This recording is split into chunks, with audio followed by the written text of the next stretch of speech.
Mr. Sherlock Holmes, I presume. Correct. With whom do I have the pleasure? Emilio Estevao. Happy to make your acquaintance. I am here on behalf of Mycroft, your brother. He is on his way to Gordona. In the meantime, he requests your assistance with a sensitive matter. My orders are to provide you with the details. You have my attention, Mr. Estevao. Mark Ridley, the son of General Arthur Ridley, is being blackmailed. Suffice to say, the compromising material is of a delicate nature. The matter is of no small importance to the Crown, especially given the status quo on Gordona. What does Mycroft want me to do? Retrieve the blackmail material? No, sir, nothing of the sort. Mark Ridley is meeting the blackmailer atop the old city bridge tower. You shall observe from a distance, then establish the blackmailer's identity. Do not attempt to arrest him. We'll handle it from there. Saving the best for yourself? Fine. There is a cafe just over the bridge that provides a good vantage point. Please report to me when you are done. I'll be waiting for you here, and remember, discretion is of the essence.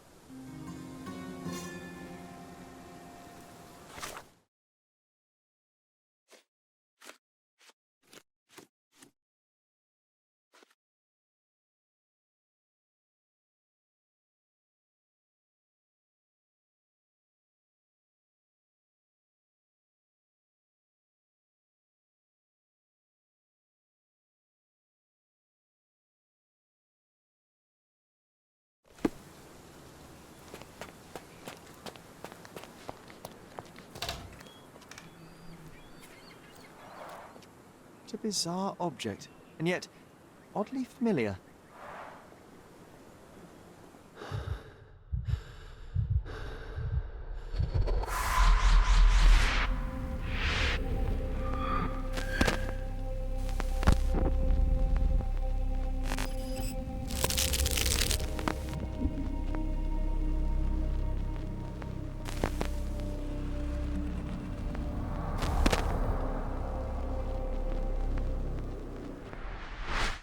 Did you just remember something? Yes. A room full of curiosities and artifacts. I think I can find it in the manor. Sherlock. So, you continue to pursue the imaginary. I had hoped you might have got all this out of your system by now.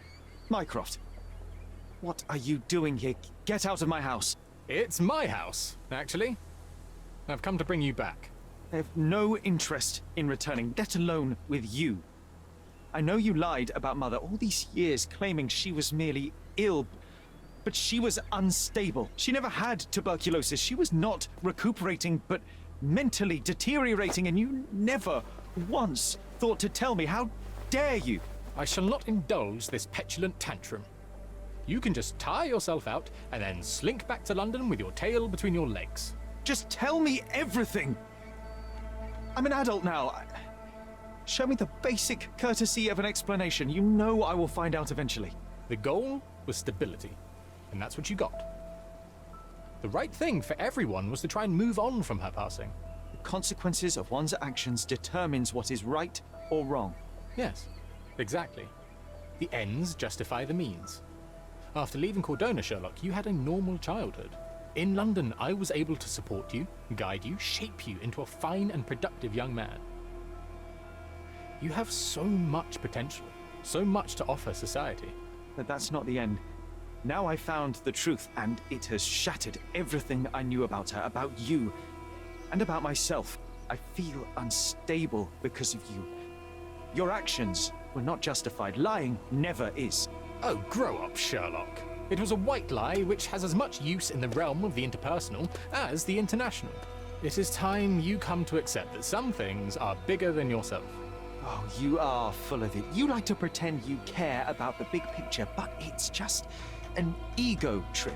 You like knowing more than others. You like greasing palms and rubbing shoulders with the rich and powerful. You like having eyes and ears everywhere. The fact it helps the nation is incidental, because all you care about is yourself.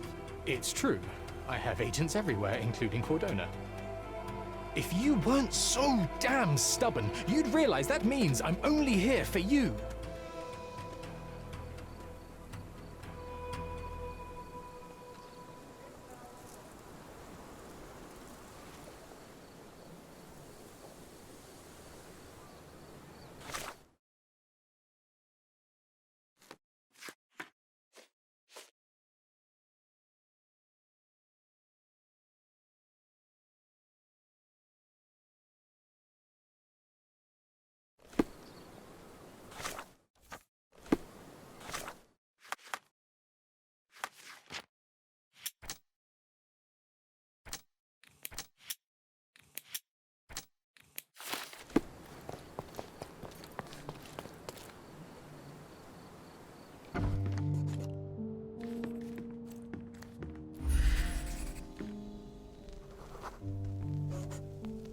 I remember returning home with a pair of perfect sticks.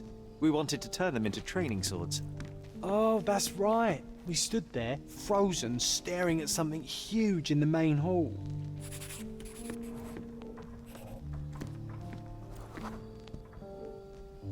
It was a giant aquarium with a living mermaid in it.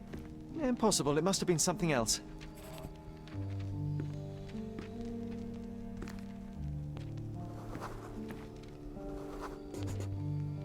Oh, of course, that mortifying hoax presently taking up space in our front yard. Well, fine. Your memory's better than mine. But I'm sure we started examining it immediately. And someone else was around too.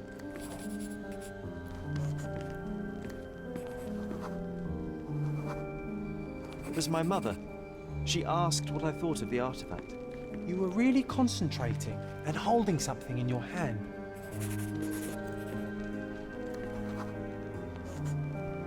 I inspected it with a magnifying glass and was able to confirm it was made of two different skeletons. The mermaid was a fake. And so it was time to smash the thing. Your mother took a hammer and... Slow down, John. That's not how it happened. I remember other people joined us.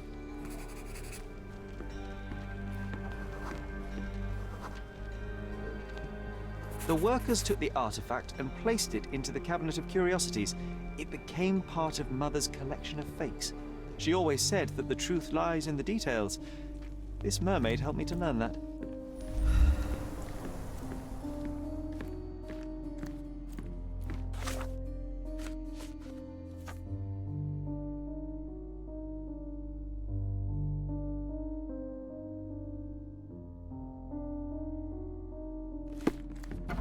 Ah yes, my mother's studio.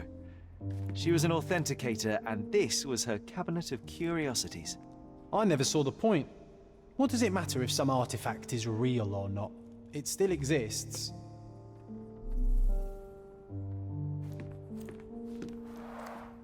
One of the most ridiculous fakes I ever saw. Its owner insisted it was a polar bear. He thought the white paint on the brown fur wasn't noticeable.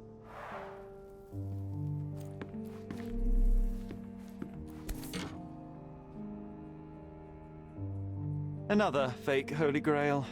Its owner claimed to be the heir of King Arthur. Scarcely believable. He also insisted a deadly rabbit was hunting him.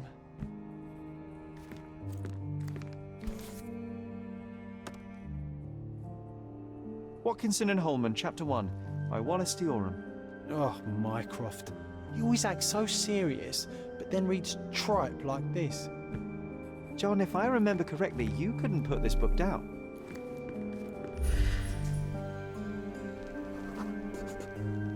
I remember this cozy blanket. It was perfect for... Wigwam! Oh, that was a joy to build them. Imagining ourselves as wayfarers on the other side of the world.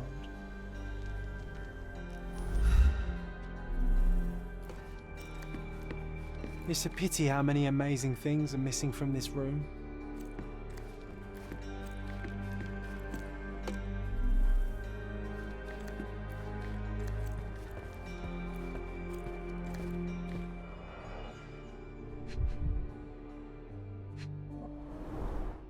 So many calling cards. Mycroft liked to keep useful people at hand. Officer Luciano J. Placido. Reliable and driven. I recognize Mycroft's handwriting.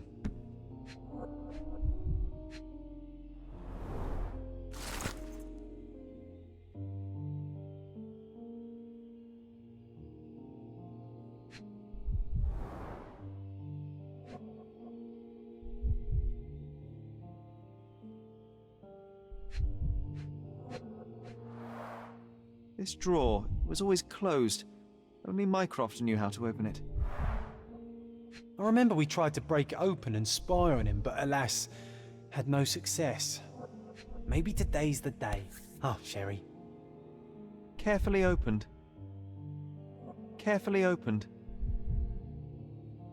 Dated 24th of April, 1869.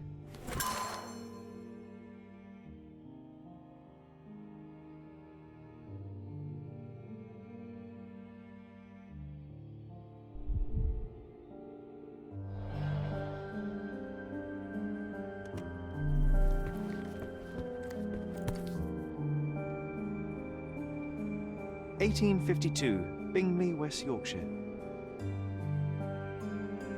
This photo caused a lot of fuss. My mother spent some time to prove it was a fake.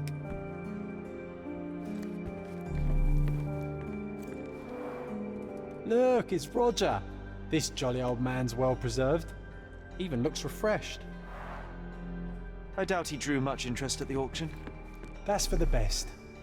I'd be upset if he fell into the wrong hands. The so-called mummy of a Persian princess.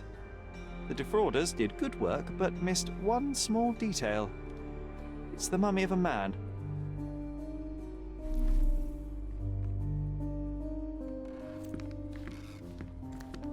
And this one was brought from a German museum. They claimed it belonged to Vikings. Nonsense, of course. Vikings never had horns on their helmets.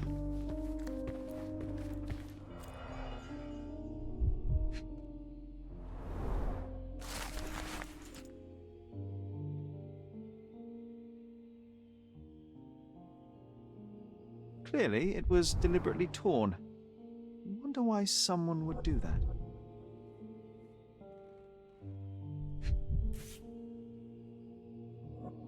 The Tulpa, Studies in Tibetan Mentalism.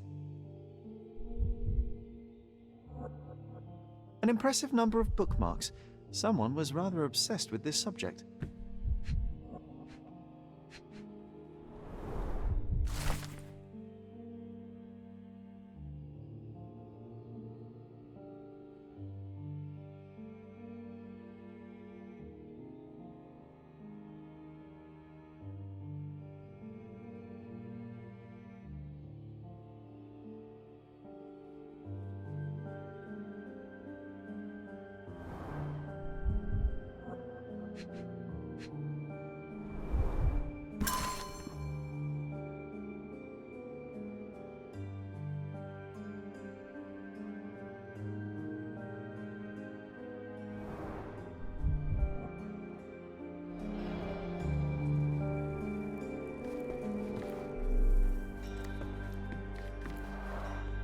The full plate armour of Sir Robert Saunford. I was told my father won it in a wager. Armour is armour, but look at his sword. Oh, how badly I wanted to wield the blade. Mother said this was among the hunting trophies of a Take Scottish even your viscount. pistol. I'm starting to remember. So he tried to persuade everyone that his forest was inhabited by these beasts. It would have been thrilling if it were actually true.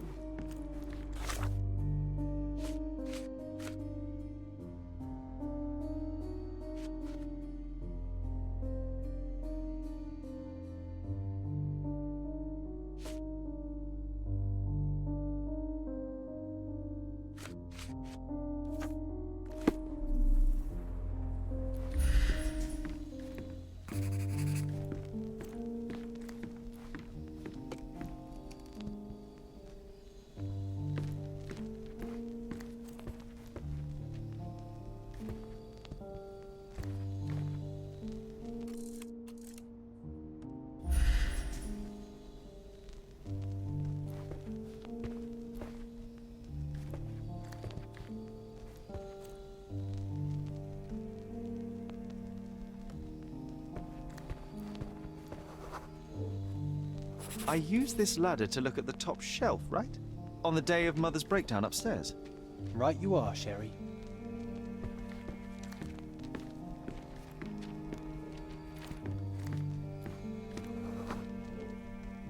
We heard a noise.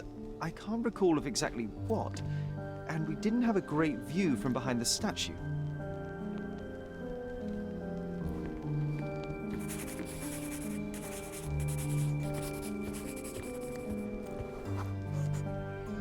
Books and papers from the table somehow ended up on the floor. Now it's coming to the surface. I feel it.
You're not even trying, Sherry. Concentrate.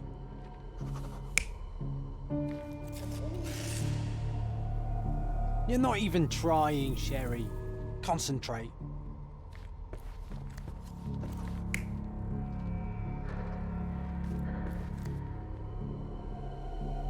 You're not even trying, Sherry. Concentrate.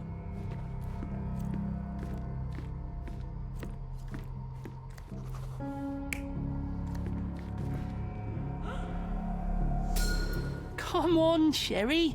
Let's go outside. Wait. Did you hear that? Come here, Sherry. You call this progress? Charlatan, amateur. I'm not letting you anywhere near my mother again. So there was a quarrel between them.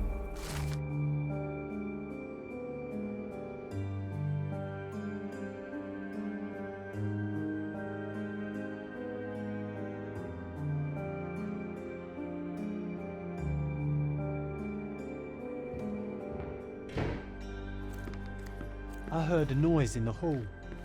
Let's check it out. One of the most ridiculous fakes I ever saw. Its owner insisted it was a polar bear. He thought the white paint on the brown fur wasn't noticeable.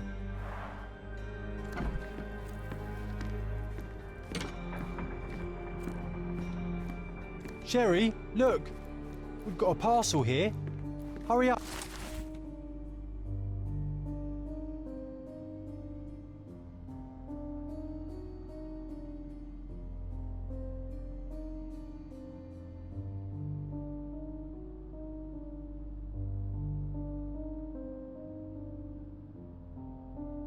An invitation that comes with a mask. We can't miss this, Sherry.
Ah, the memory comes back. We snuck about watching him. He closed the drawer and went to the hall. We were like two shadows crawling behind him.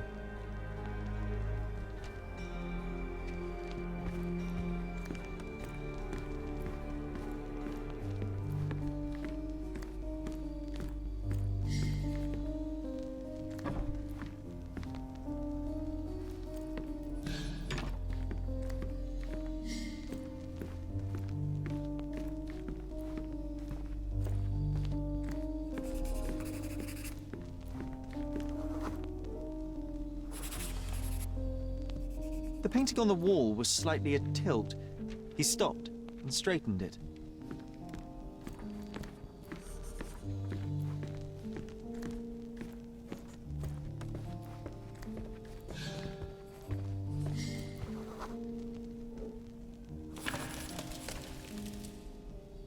Then he threw some logs into the fire and sat in his armchair to read.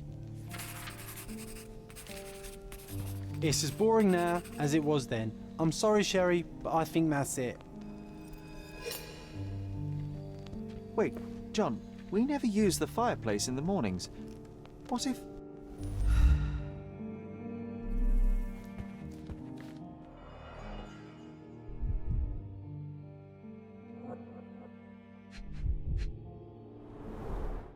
I think this is what we're looking for.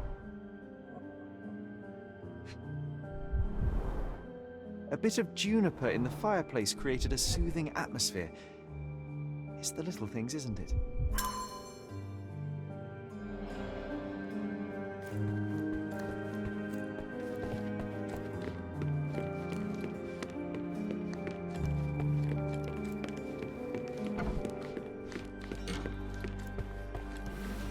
We made it.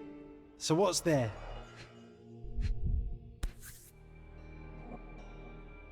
Single malt whiskey, Mycroft's favourite. Gifted by Queen Victoria herself.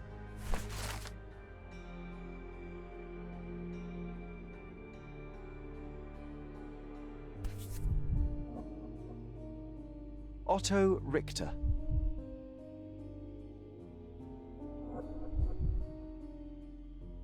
This one is rather thick.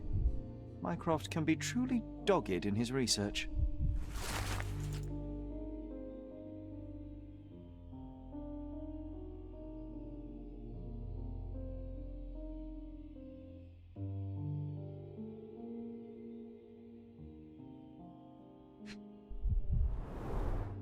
Dossiers on the most influential people on Cordona.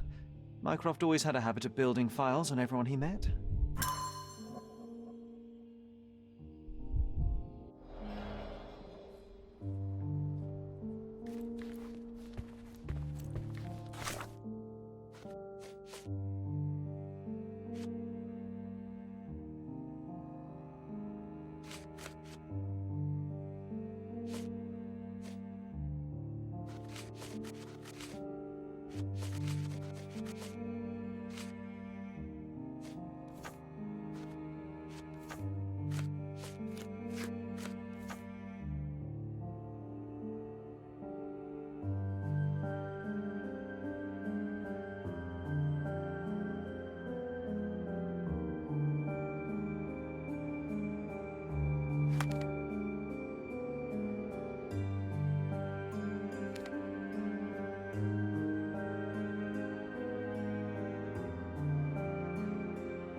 Mother said this was among the hunting trophies of a Scottish Viscount.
Is this familiar to you? Mr. Fancy Clothes won't find any answers here.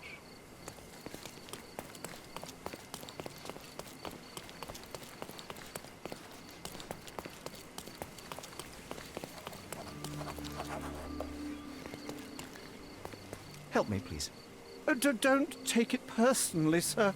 But I know nothing about this.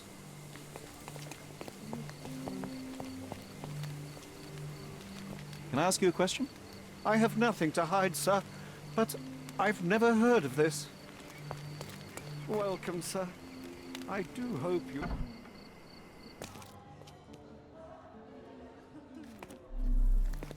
Enjoy the evening, sir. There is still plenty of time before the grand finale. All right.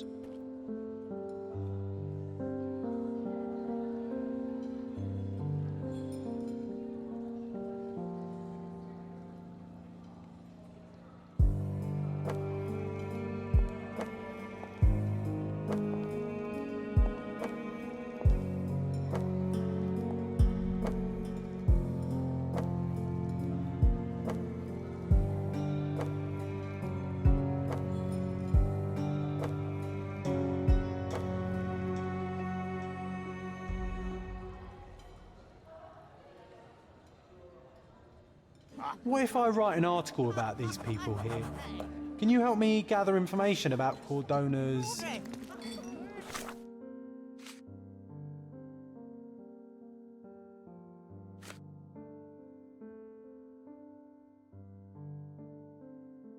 elite?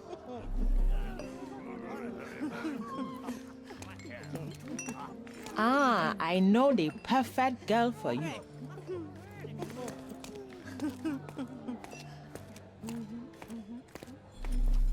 Can I ask you a question? I have nothing to hide, sir. But I've never heard of this.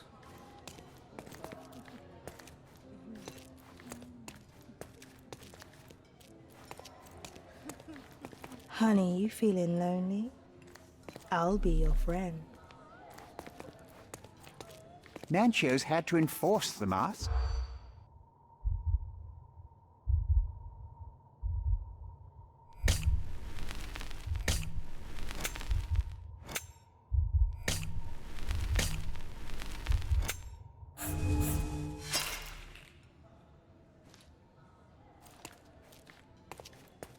Nancho's had to enforce.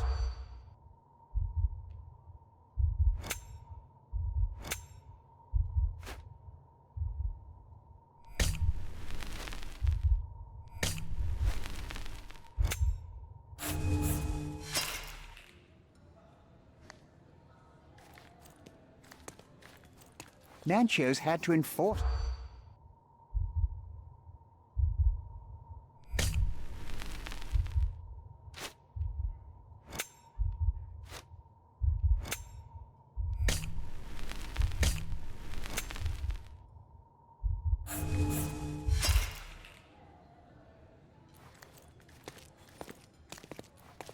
Nancho's had to enforce.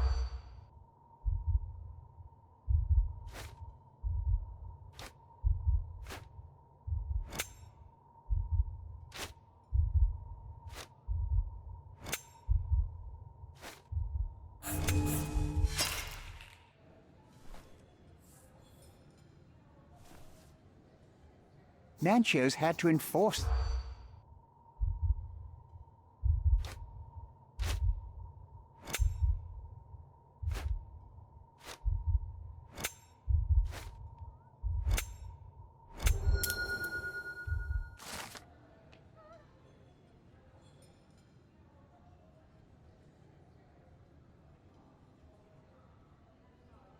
That's what I like about this party. Bring me more dirt, Sherry. One more piece, and I can expose these base hedonists.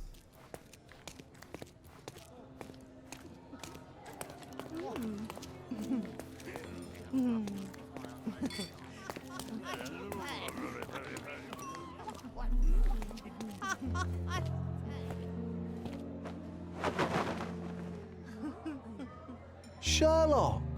Friend! I wasn't sure you'd come.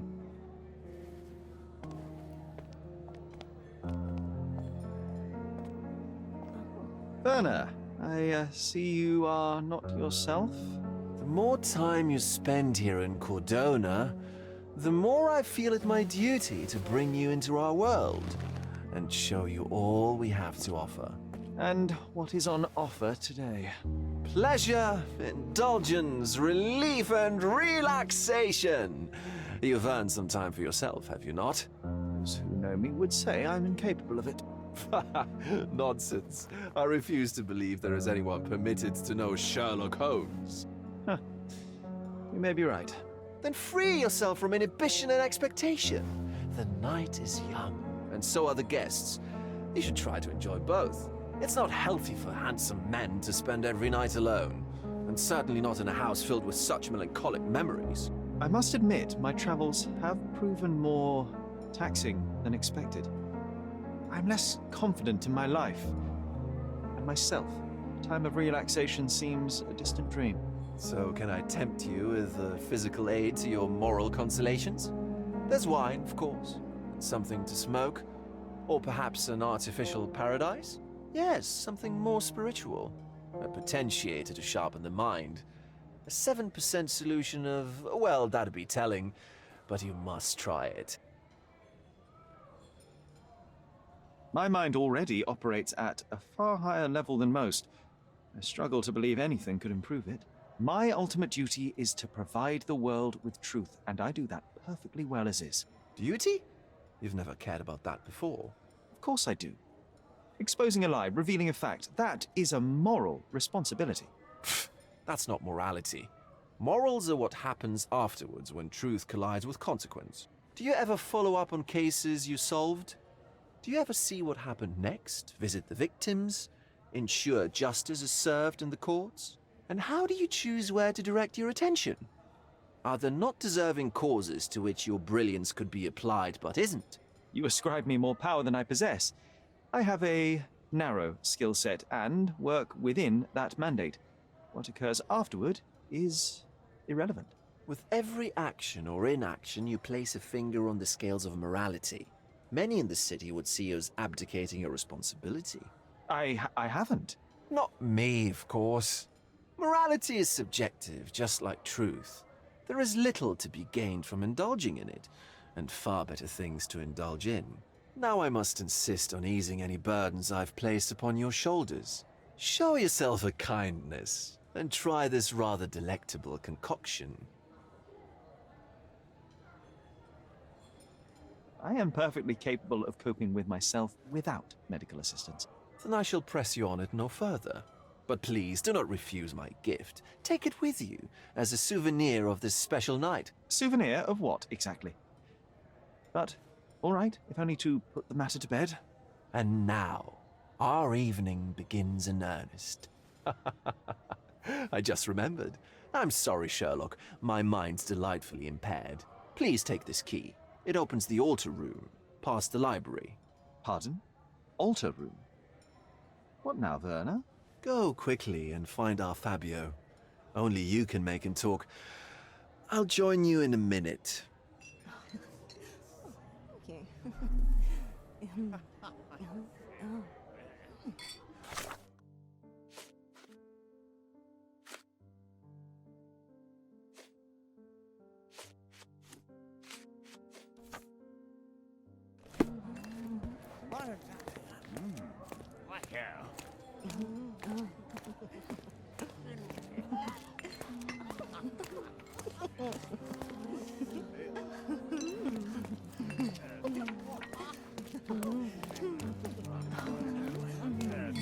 My goodness, Sherlock. They made a blood fountain. Do you No, know what John, was it's here definitely before not blood, Mercius's just family wine. built it? Go is it a guess?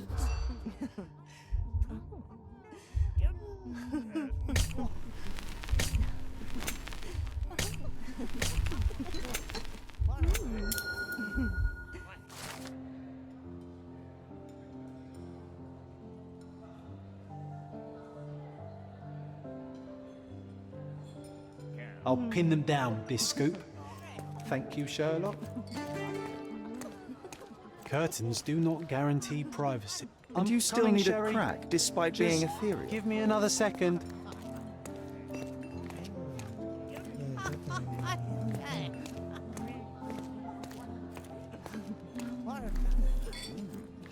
Well-known and recent plays to keep up to date with the current trends.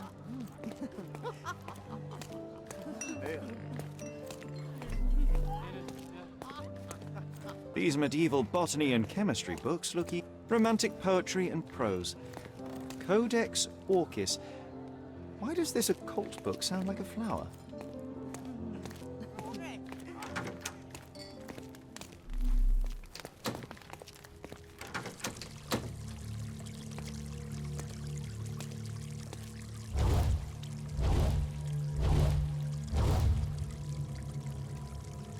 My God. Was he here this whole time?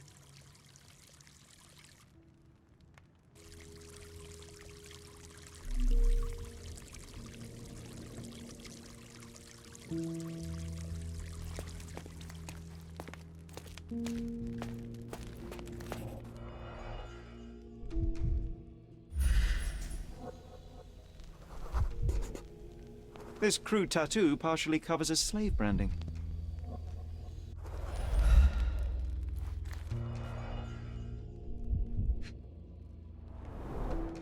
A blunt force trauma may have suffered an internal hemorrhage.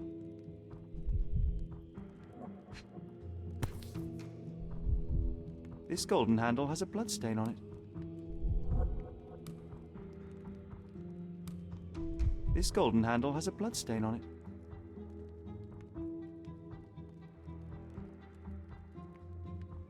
The dagger is heavy and sharp, but lacks balance.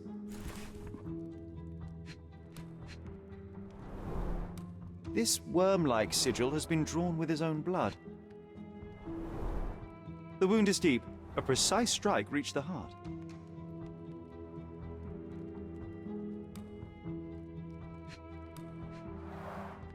The victim has clenched the fabric so firmly in his fist that it's nigh impossible to remove it. He died right here.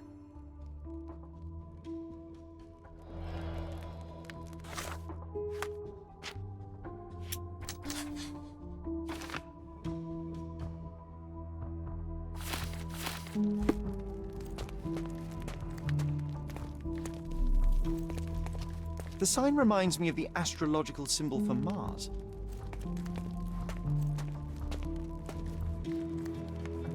This one looks like a twisted symbol of Venus, drawn in a hurry. This elaborate box must be for the ritual dagger. The herbs here are Salvia divinorum. They have a slight hallucinogenic effect to emphasize the ceremony. This oil has a slight aroma of flowers and olive. The ointment smells mouse-like. I presume it is an aphrodisiac prepared from a Spanish fly.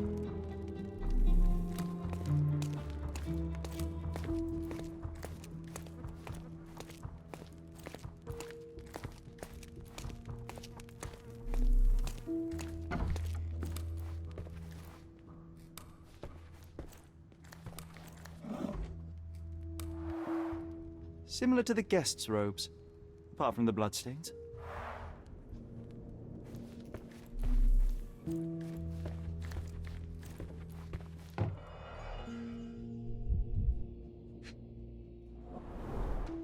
Handcrafted and luxurious cufflinks. There's also a note. For my Fabio, Manchos. The capital F on the key fob might refer to Fabio.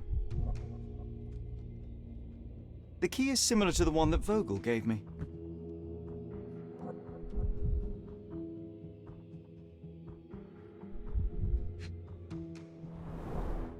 Would you recognize me in one of these? I suppose not.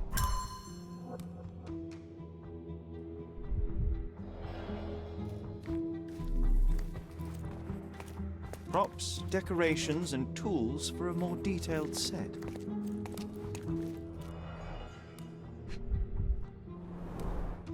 This is a different ritual.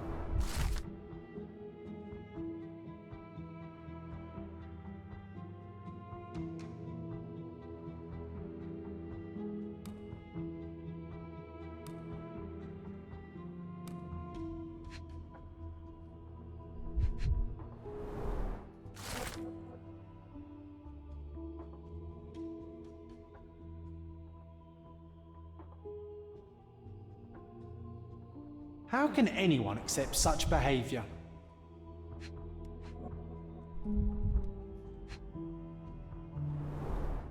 A useful tool for a disguise arsenal.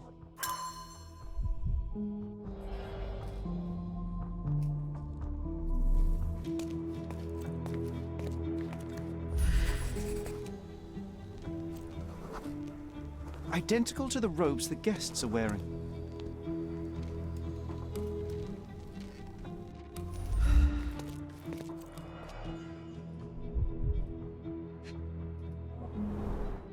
The pitcher is empty, but with puddles around it. Blood clots are adhered to the sides of the drain.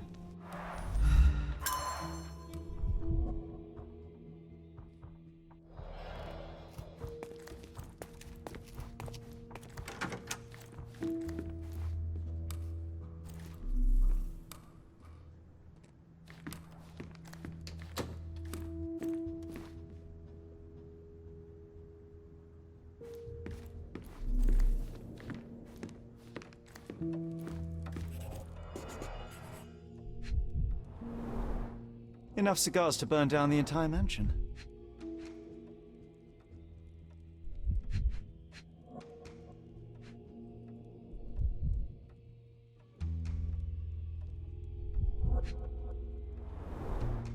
Why don't people tidy up after themselves?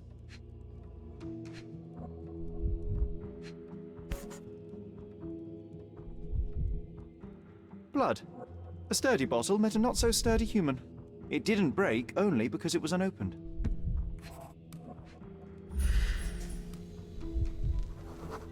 An open wound spoiled the carpet.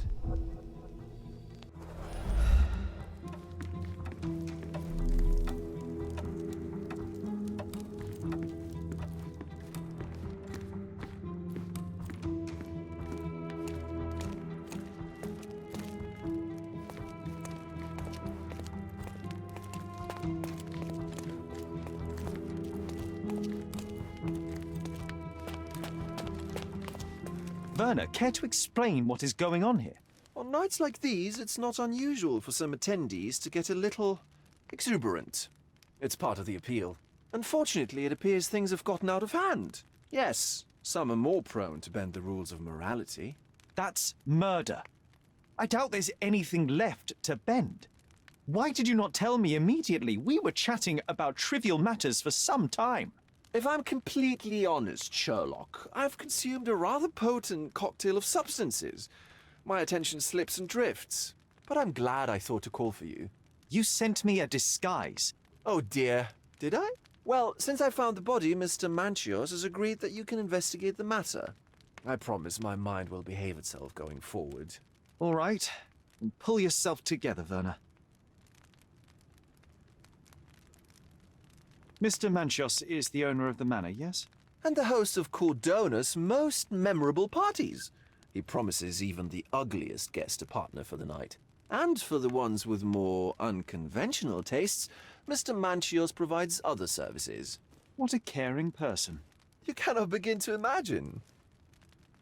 How did you discover the body? In between guzzles of alcohol? I was set to perform in a fecundity rite with Fabio and came to inquire further. It was a staged ritual where he was to play the principle of life. And the rehearsal was unsuccessful? Who knows? I found him alone on the altar, his blood dripping to the floor. And then? Then I called Mr. Manchios. He was panicking, so I told him about you. We left the room and locked the door. Then we were... Filling time? Waiting for you was stressful. We indulged in some simple comforts. Overindulged, perhaps. Were you well acquainted with Fabio, the victim? Everyone knew Fabio, or wanted to. His beauty was the talk of the island. Too handsome to go unnoticed.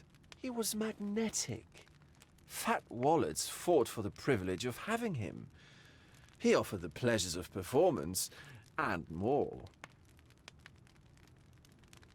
What about the fertility ritual? There was something about Fabio being a principle of life.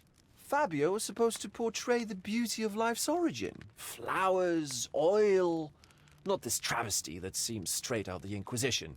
So this ritual is not the fertility rite. What was it meant to look like? It begins with a woman lying naked in a flower bed on the altar. She represents Gaia, the earth. As I cover her in oils, we chant for the principle. As our calls reach a climax, Fabio enters and copulates with her. After he finishes, I stab her with a dagger. That part's just pretend, of course. But the intercourse is not? I did not expect you to be such a prude. Are you a virgin? It is nothing to be ashamed of, but it would explain the color of your cheeks. The fertility rite marks the start of our festivities. The principle of life is beautiful, intimate, essential. It must not be stopped. Yet it appears that someone did stop it. What about the naked woman? Can you tell me anything about her? Oh yes, Matista. She's one of Fabio's compatriots and a performer too. I haven't seen her today, actually. When you discovered the body, was the door open? No, it was locked. Oh, that reminds me. It's a minor detail, but the first time I came to speak to Fabio, I left without entering, having been unable to open the door. You didn't have the key? No, I had it. Don't look at me like that. I was mostly sober. I suspect there was a key in the other side of the door, blocking the lock. That detail may very well be major, Werner. Well done. So you returned later only to find the lock was not blocked? Correct. After an hour had passed, I tried again and was able to unlock the door. That's when I discovered poor, handsome Fabio.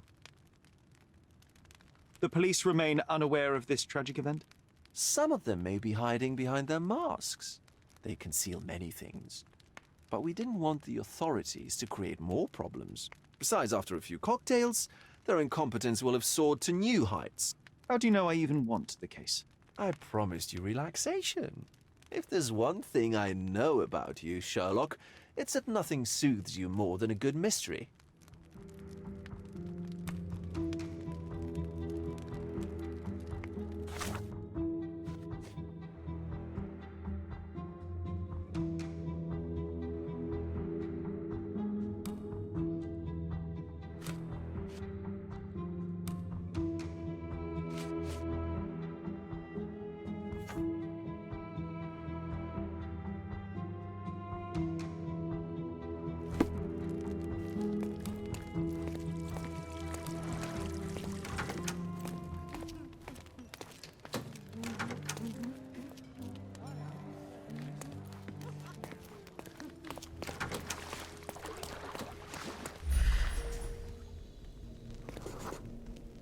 A person leaned against the doorframe. They left a smudged trail of blood.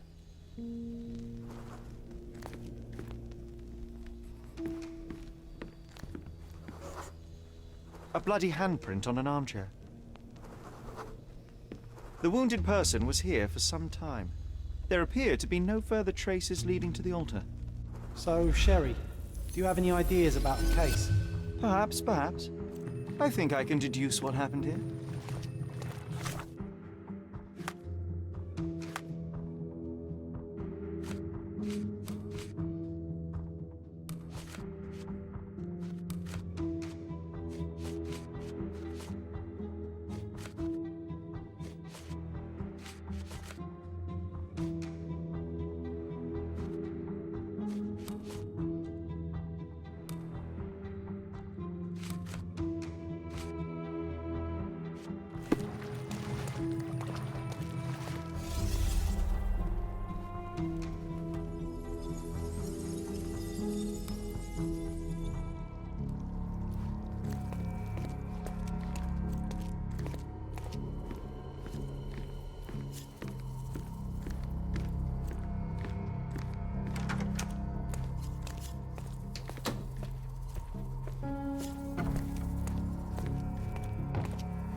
The bottle was used as a weapon during a scuffle in the smoking lounge. Then, to ensure no one would interrupt, the murderer locked the door. The unconscious body of the victim was moved to the altar room. Once the body was on the altar, the murderer thrust the dagger into the victim's heart. Symbols were drawn with the blood. The wardrobe was used to hide the bloodied robe from anyone's eyes.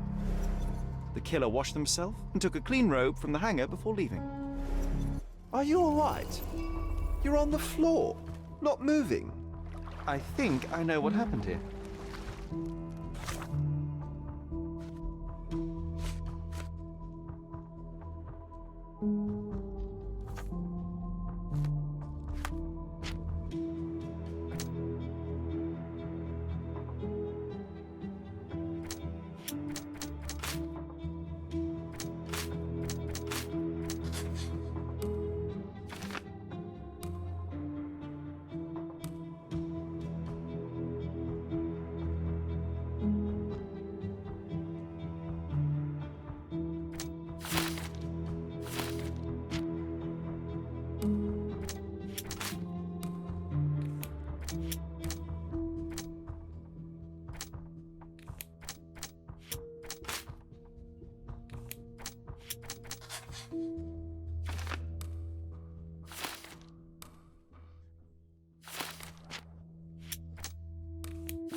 I'm starting to put the pieces together.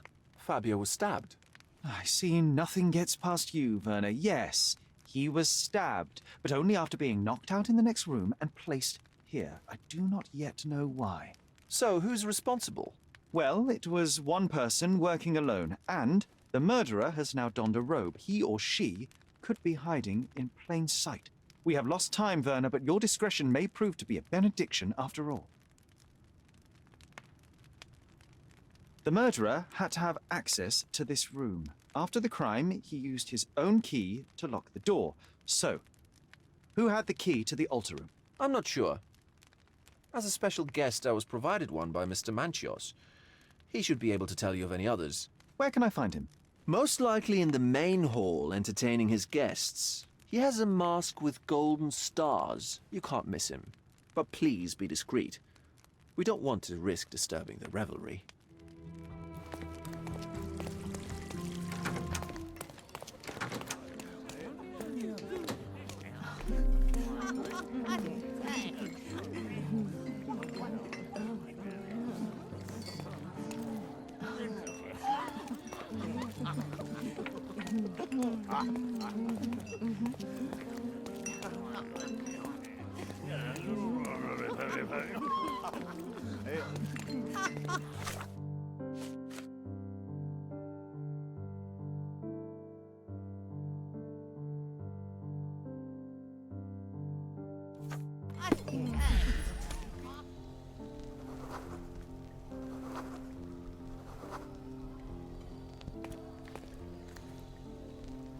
Kurt Manchios, I presume. I'm Sherlock Holmes.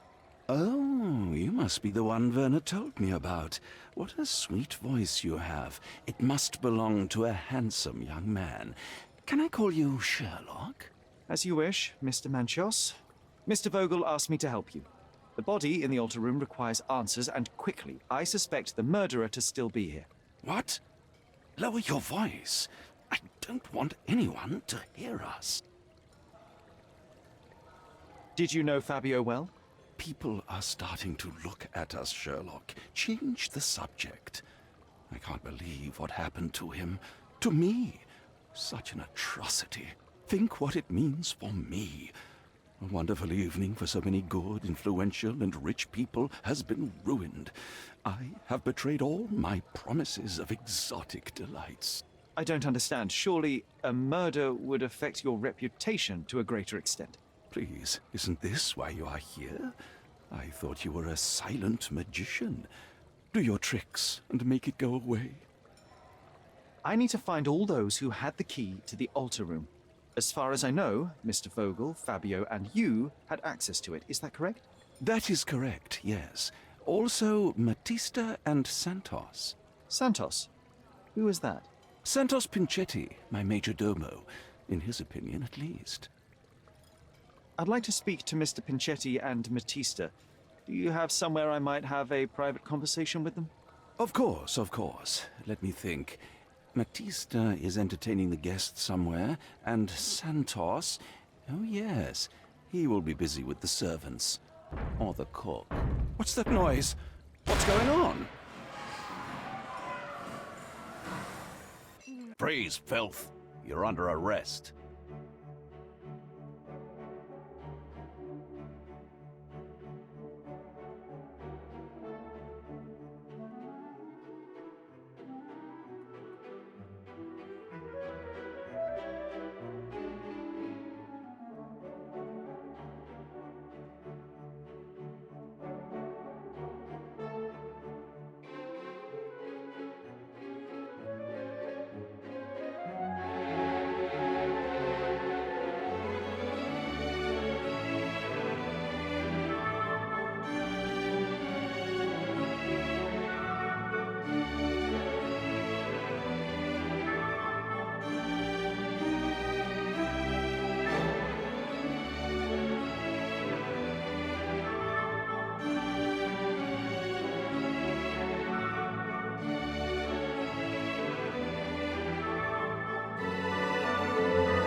committed a crime, and now I have to free you, kiss your hand, and apologize for the inconvenience. Your Grace. I did tell you that Mr. Vogel and I were innocent. I emphasized it in my statement. Your statement? Thanks to some bigwigs who work for the so-called good of the country by releasing fleas like you. Thank God we have Vogel in his letter. Once I get to that goldfish, I'll... Bigwig. Oh, my wretched brother Mycroft and his long nose. Wait, did you say Mycroft? Mycroft Holmes? Are you the youngest son of Violet Holmes, rest her soul? You knew my mother? Not personally, no. Not exactly. I was working on the paperwork for that case. Would you happen to remember anything of the events? Well, I didn't make the inquiry, but I remember seeing some notes. Why? You must help me. It would mean a great deal to me if you could find any information about that day. Huh. Got you hooked, right? You know what? Stark and the others think they're the smartest here, thanks to you. Let me get this straight. Are you listening to me, lad? I'm all ears. Take this case. Report to me only, to Constable Harvey Oswald. I'll leave everything I have on this table. Find the murderer. Be a real copper. Question the suspects, make them sing, give me something substantial.